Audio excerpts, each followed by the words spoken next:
एक युवा जब फौज में भर्ती होता है तब वो ये तो जानता है कि मौत कभी भी दस्तक दे सकती है, मगर मौत के बाद उसकी खोपड़ी, उसका कपाल लंदन के एक म्यूजियम में नुमाइश का सामान बन जाएगा। उसका कपाल एक म्यूजियम में सिगार बॉक्स के तौर पर इस्तेमाल किया जाएगा।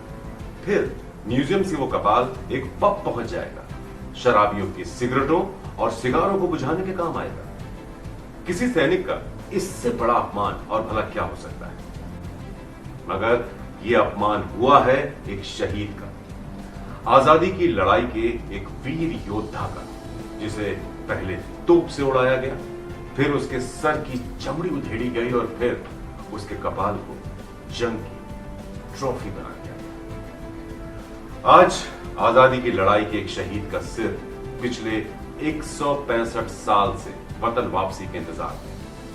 एक ऐसा शहीद जिसकी शहादत को न सही पहचान मिली और न ही सम्मान।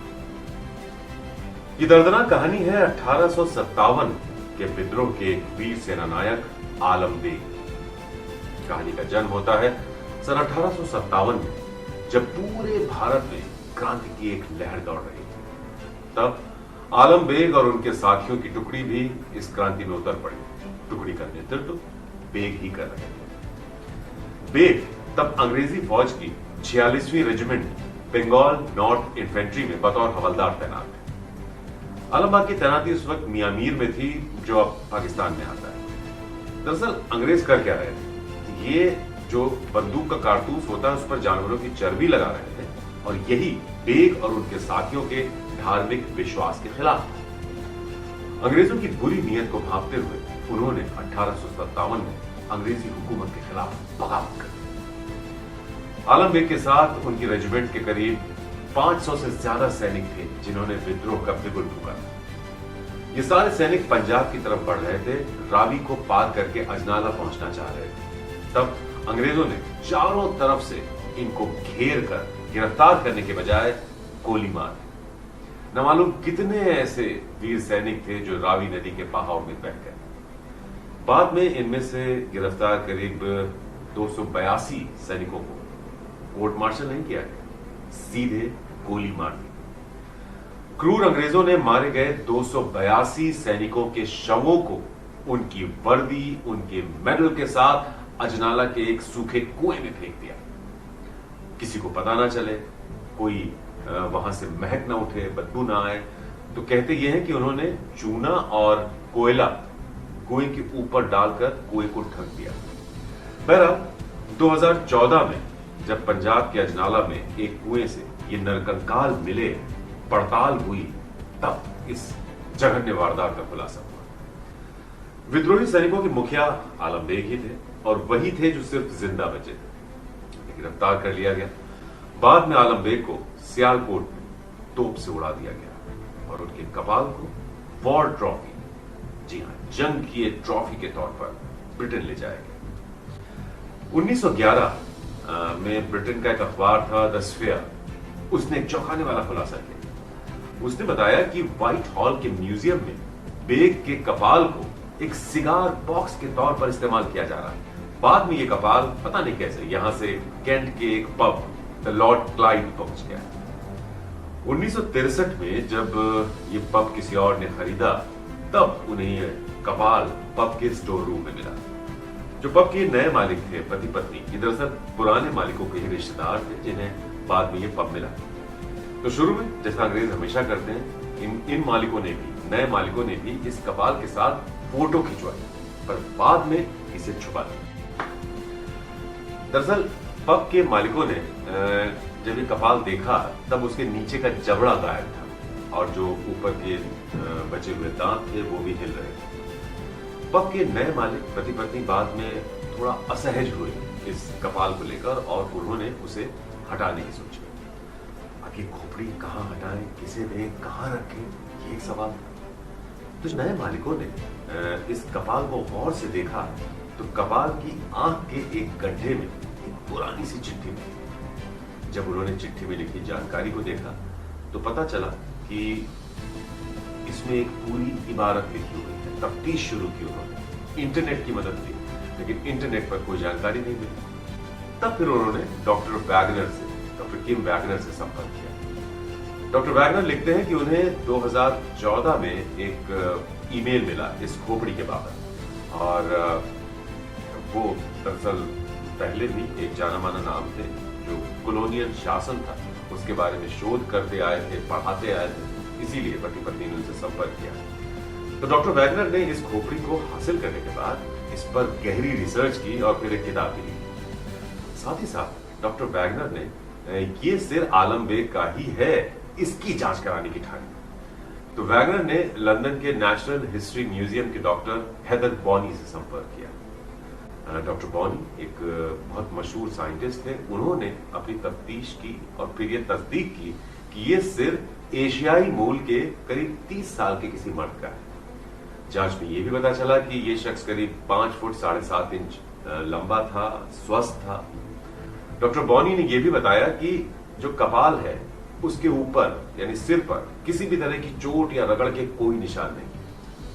ये एक अहम डिस्कवरी थी। यानी मौत के बाद इस कपाल को या तो उबाला गया या फिर गलने के लिए खुला छोड़ दिया गया। सोचिए, जब खाल हटी तब इस सिर को एक ग्रिजली ट्रॉफी के तौर पर इंग्लैंड ले जाया गया। ग्रिजली ट्रॉफी दरअसल किसी दुश्मन को ताकत से परास्त करने की एक निशानी मानी जाती थी, जैसे अमूमन शिकारी उस जमाने में किया करते थे। जानवरों को जाते थे उनके परिवेश में यानी जंगल में जाकर मारते थे और उसके बाद उनकी खाल को और उनकी खोपड़ी को अपने घरों में सजा लिया करते थे। ये उनकी वीरता की निशानी हुआ करता था। ठीक ऐसा ही आलम बेग की खोपड़ी के साथ किया गया। उन्हें तोप से उड़ाया गया, उनके सिर को या तो उबाला गया या खुला छोड़ दिया गया और फिर उनके कपाल को इंग्लैंड लाया गया एक जंग की ट्रॉफी के तौर पर। अब ये सोचिए कि कपाल किसका है ये पता ही ना चलता अगर कपाल में वो चिट्ठी ना मिलती। वो चिट्ठी मिली उस कपाल की आंख के गड्ढे से।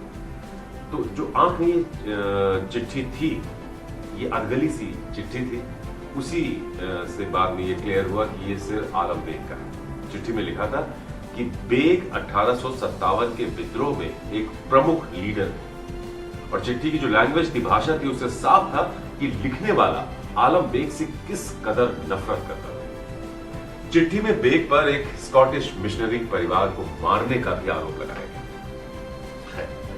बाद में जब डॉक्टर वैगनर ने अपनी जांच आगे बढ़ाई तो पंजाब यूनिवर्सिटी के प्रोफेसर डॉक्टर जे.एस. सहरावत से संपर्क किया। प्रोफेसर सहरावत पंजाब विश्वविद्यालय में एंथ्रोपोलॉजी विभाग के प्रोफेसर हैं। ये डॉक्टर सहरावत ही वो शख्स हैं जो 2014 में जब पंजाब में अजनाला में 282 नरकंकाल मिले थे तो उन्होंने ही रिसर्च शुरू की थी इन पर।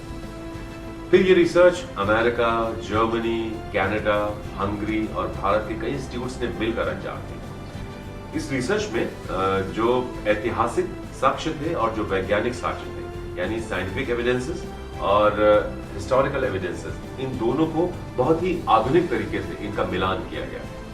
बाद में इस संयुक्त रिसर्च में यह दावा किया गया कि ये 282 नरकंकाल आलम बेग की रेजिमेंट के ही सिपाहियों के थे। अकेले इनमें सिर्फ आलम बेग ही जिंदा बचे थे, जिन्हें जैसा हमने आपको बताया तोप से उड़ाया गया, और बस यहीं से शुरू हुई एक शहीद के कपाल की नुमाइश। मौजूदा समय में यह कपाल डॉक्टर वैगनर के पास ही है और इसे वो ससम्मान दफनाना चाहते हैं। डॉक्टर वैगनर खुद भी बेग के कपाल को वापस भारत भेजने की पैरवी कर रहे हैं। डॉक्टर वैगनर चाहते हैं कि यह कपाल भारत पाकिस्तान की सीमा पर कहीं दफनाया जाए।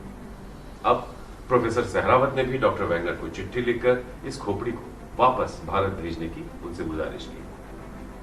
अब आप ये सोचिए कि आजादी के एक नायक के साथ ऐसा अमानवीय सलूक करने वाले आज मानवाधिकारों के पैरोकार बने हुए हैं। तोप से उड़ाना, फिर सिर की खाल उधेड़ कर उसे ग्रिजली ट्रॉफी बना देना कितना जघन्य अपराध है।